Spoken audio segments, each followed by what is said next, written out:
19h, merci de nous rejoindre sur A24 News. Madame, Monsieur, bonsoir. À la une de l'actualité. Le président de la transition Burkina Faso annonce une modification partielle de la Constitution. Ibrahim Traoré insiste néanmoins sur la sécurisation du pays avant toute élection.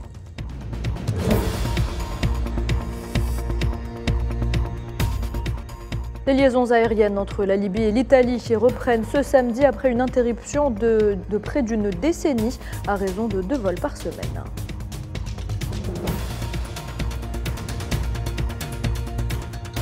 Grève générale en Palestine après l'assassinat du jeune Mohamed Djibril Roumana par les forces de l'occupation sioniste dans la ville d'Al-Birah.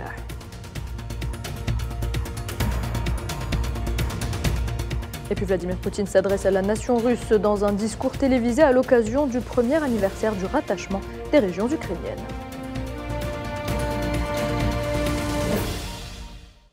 Bienvenue à toutes et à tous. Si vous nous rejoignez, un an après sa prise de pouvoir, le président de la transition Burkina Faso fait le bilan de sa politique, un bilan positif selon Ibrahim Traoré, qui met en exergue les perspectives politiques du pays. Dans une interview à la télévision nationale, Traoré a notamment annoncé une modification partielle de la Constitution. La sécurité d'abord, les élections ensuite. Ibrahim Traoré a aussi affiché ses priorités. Pour lui, l'urgence demeure la sécurisation de son pays, miné par les violences terroristes. Les Burkinabés puissent vivre dignement. Il faut que tous les Burkinabés choisissent leur président. Il faut que ceux qui vont postuler puissent aller partout au Burkina. Voilà, aller faire leur campagne et tout. Donc, il faut qu'on assure la sécurité d'abord. On ne peut pas se mettre... Mais pourquoi on est venu ? On est venu pour la sécurité, pour que les Burkinabés puissent vivre dignement et tranquillement. Et une fois que ça c'est assuré, les gens pourront circuler librement, aller où ils veulent, faire leur campagne.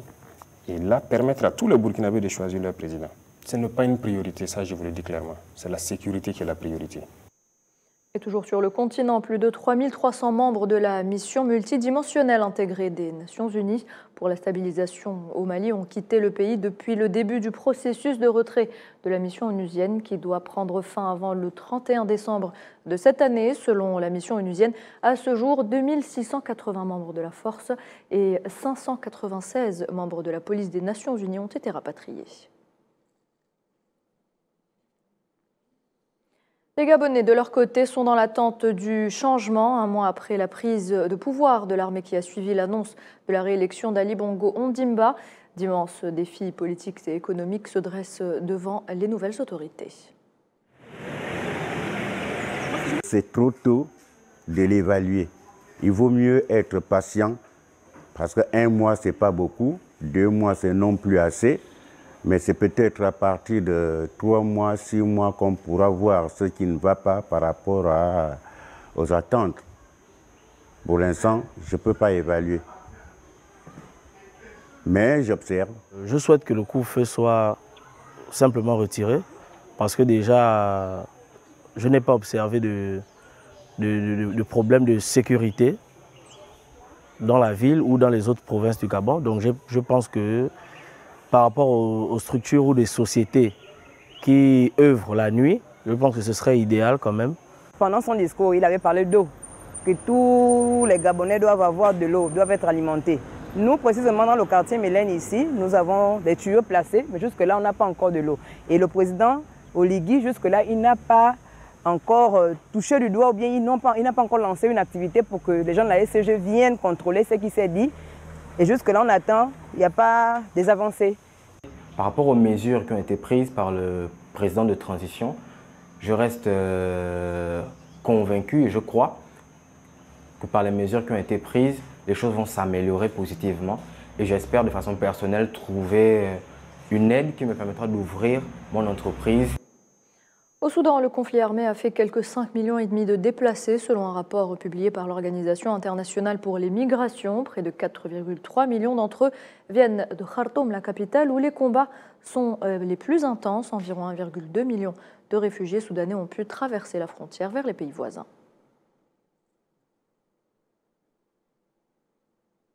Nous l'évoquions en titre, les liaisons aériennes entre la Libye et l'Italie ont repris ce samedi après une interruption de près d'une décennie. Un avion de la compagnie libyenne privée MedSky a décollé de l'aéroport de Mitiga à Tripoli vers l'aéroport de Fiumicino à Rome. La compagnie lancée en 2022 propose 2 vols par semaine vers Rome le samedi et le mercredi. Cette mesure facilitera grandement les voyages des citoyens libyens vers l'Europe et atténuera les difficultés liées à l'interruption qui a duré presque 10 ans, 9 ans pour être exact, depuis 2014 jusqu'à aujourd'hui. Les perturbations ont été importantes et les compagnies aériennes libyennes se sont vues totalement interdire l'accès à l'espace aérien européen.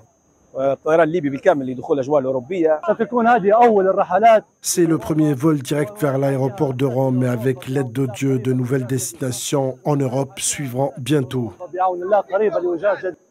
Et dans le même sillage, un accord a été signé à Palerme entre l'Italie et la Libye pour le transfert des détenus en marge de la conférence internationale célébrant le 20e anniversaire de l'entrée en vigueur de la Convention des Nations Unies contre la criminalité transnationale organisée.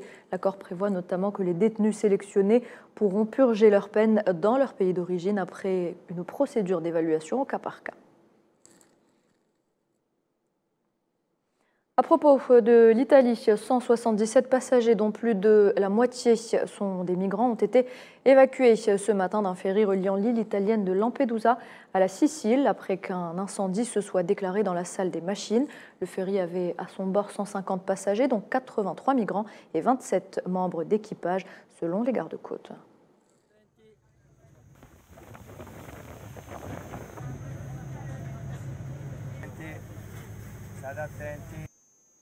Et dans un tout autre dossier, la République démocratique du Congo est en passe d'enregistrer des niveaux records de violations graves à l'encontre d'enfants, et ce pour la 3e année consécutive. L'intensification de la violence, des déplacements massifs ainsi que la proximité entre les groupes armés et les communautés entraînent une augmentation alarmante des cas de meurtre, de mutilation et d'enlèvement d'enfants dans le pays.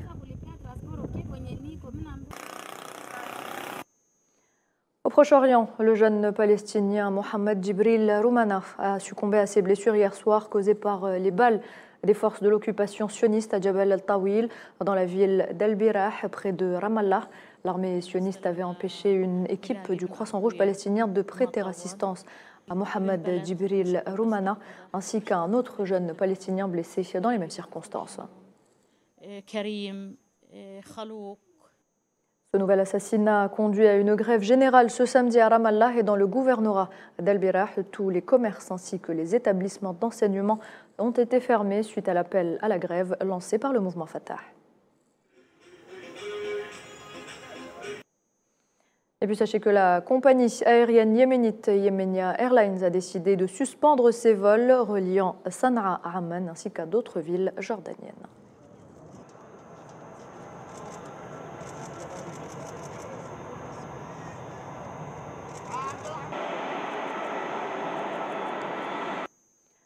Dans l'actualité également, alors que l'Ukraine est très dépendante des livraisons d'armes occidentales, le président ukrainien Volodymyr Zelensky a inauguré un premier forum international consacré à l'industrie de la défense pour attirer des fabricants capables de produire des armes dans son pays.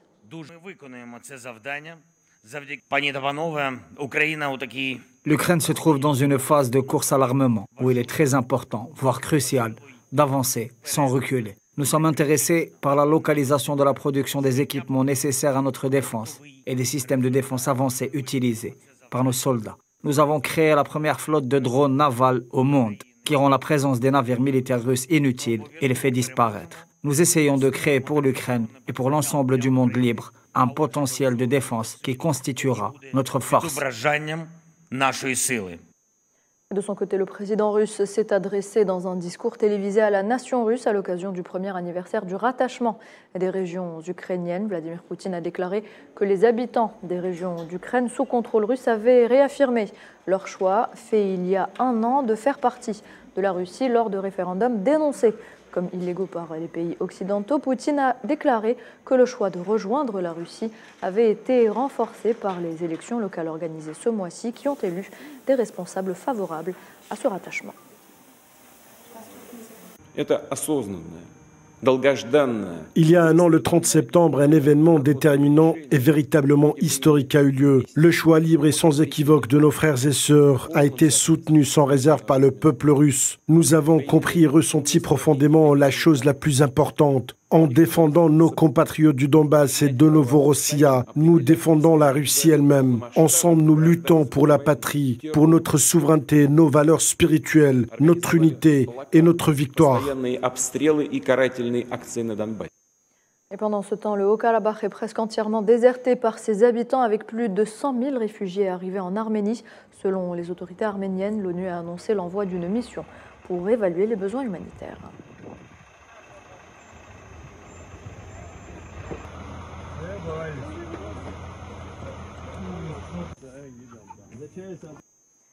Et vous l'aurez sans doute constaté, une montée des tensions est enregistrée dans les Balkans, paritairement dans le nord du Kosovo. L'armée serbe a entamé un important déploiement de troupes autour de la ligne de démarcation avec le pays. Sofiane Barouti. Un regain net de tension est enregistré dans les Balkans, après la mort d'un policier kosovar albanais et le déploiement des forces spéciales de Pristina qui ont encerclé un groupe armé serbe, vraisemblablement lié à la Srpska Lista, activant dans le nord du Kosovo, l'embuscade ayant entraîné plusieurs morts. Le chef de la diplomatie américaine, Antony Blinken, a appelé le gouvernement serbe et kosovar, je cite, à s'abstenir de toute action ou rhétorique qui pourrait aggraver les tensions. Cette séquence, qui a eu lieu il y a moins d'une semaine, a entraîné une escalade des tensions. Un climat explosif marque la région. En effet, la Serbie a opéré un déploiement important de troupes autour de la ligne de démarcation avec le Kosovo. Belgrade aurait mis en alerte ses troupes et aurait engagé des moyens militaires sans précédent, selon Washington, impliquant des systèmes d'artillerie, des chars et des unités d'infanterie. John Kirby, le porte-parole du Conseil de sécurité nationale américain, a déclaré, je cite, « Nous voyons un important déploiement militaire serbe le long de la frontière avec le Kosovo ». Il a également évoqué la mise en place d'un dispositif sans précédent. Belgrade a réagi en qualifiant les propos de Kirby, je cite, de contre-vérité. Alexander Vučić, le président serbe, a affirmé qu'il n'y avait même pas la moitié des contingents présents dans la zone il y a 2 ou 3 mois.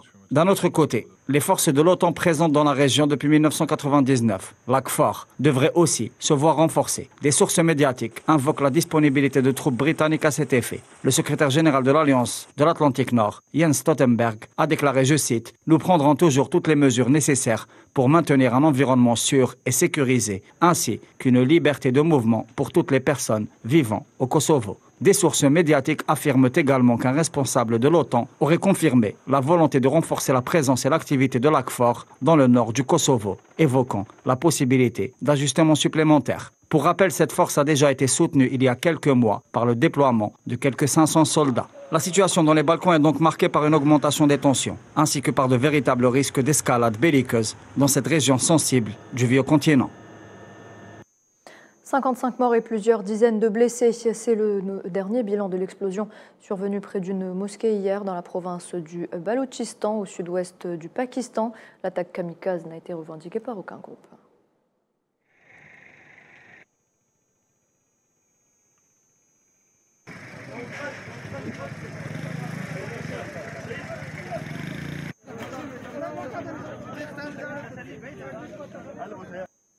A noter que l'Algérie avait condamné vendredi dans les termes les plus forts cette attaque terroriste ayant fait, rappelons-le, 55 morts selon le dernier bilan. Les pilotes d'Air Canada ont protesté hier à l'aéroport de Pearson de Toronto pour réclamer de meilleurs salaires et de meilleures conditions de travail alors que les négociations avec le plus grand transporteur du pays se poursuivent.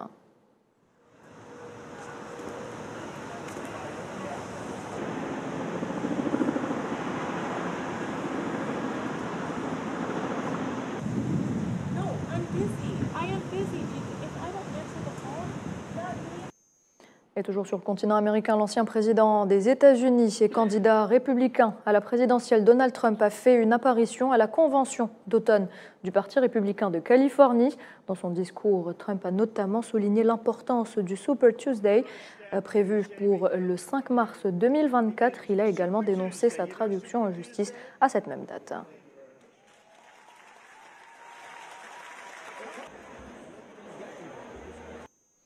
Les États-Unis, où un homme accusé d'avoir commandité l'assassinat du rappeur Tupac Shakur en 1996 a été arrêté à Las Vegas. Il s'agit de Dwayne Davis.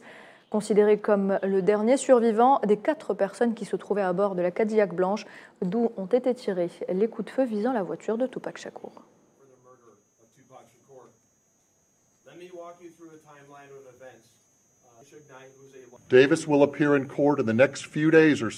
Davis comparaîtra devant le tribunal dans les prochains jours pour une audience visant à discuter de son statut de garde à vue et à fixer la date du procès devant un juré.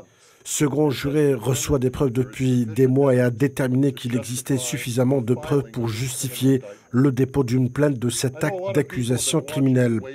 Je sais que beaucoup de gens regardent et attendent ce jour. Tupac Shakur est une légende de la musique et depuis longtemps, cette communauté et le monde entier réclament justice pour Tupac. Aujourd'hui, nous faisons ce premier pas.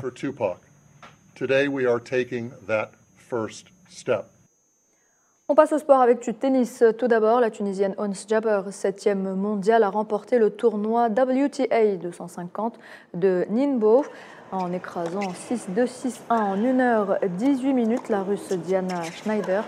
Ce samedi, Ons Jabeur décroche ainsi à 29 ans le 6e titre de sa carrière, son premier sur surface dure face à une adversaire très éloignée du classement qui disputait à 19 ans sa première finale sur le circuit et n'a pas pesé lourd.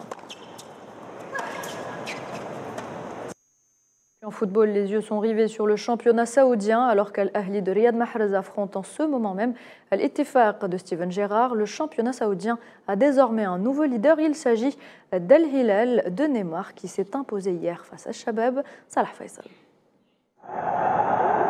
Après 8 journées du championnat saoudien, la bataille pour le titre est loin d'être terminée. La concurrence est rude dans le championnat des stars. Qui sont les prétendants? Dans cette journée, Al Ittihad sans Benzema blessé a perdu sa place de leader après un match nul. Un score vierge face à Al Fayha. Les coéquipiers de N'Golo Kanté ont créé beaucoup d'occasions. Mais le gardien d'Al Fayha, Vladimir Stokovic, a répondu présent avec plusieurs arrêts à la clé. Une deuxième place avec 19 points pour Al Ittihad.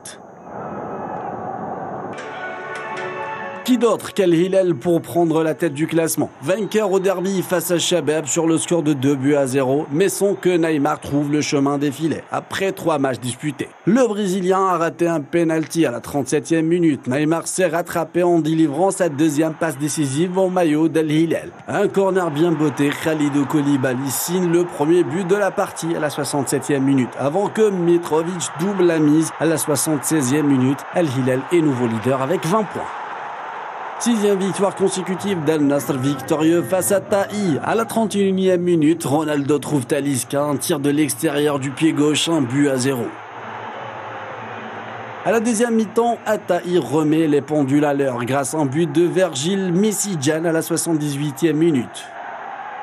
4 minutes plus tard, l'arbitre siffle un penalty pour les coéquipiers de Sadio Mané qui ne sera tiré qu'à la 87e minute par Cristiano Ronaldo. 2-1. Ronaldo place provisoirement Al Nassr à la 4e place avec 18 points, 1 point du Ta'aoun 3e après la victoire de ce dernier face à Al Hazm. L'affiche de ce soir est entre deux favoris, Al Ittifaq de Steven Gerrard 5e avec 16 points et Al Ahli de Riyad Mahrez 6e avec 1 point au moins. Le chemin est loin et les prévisions sont difficiles.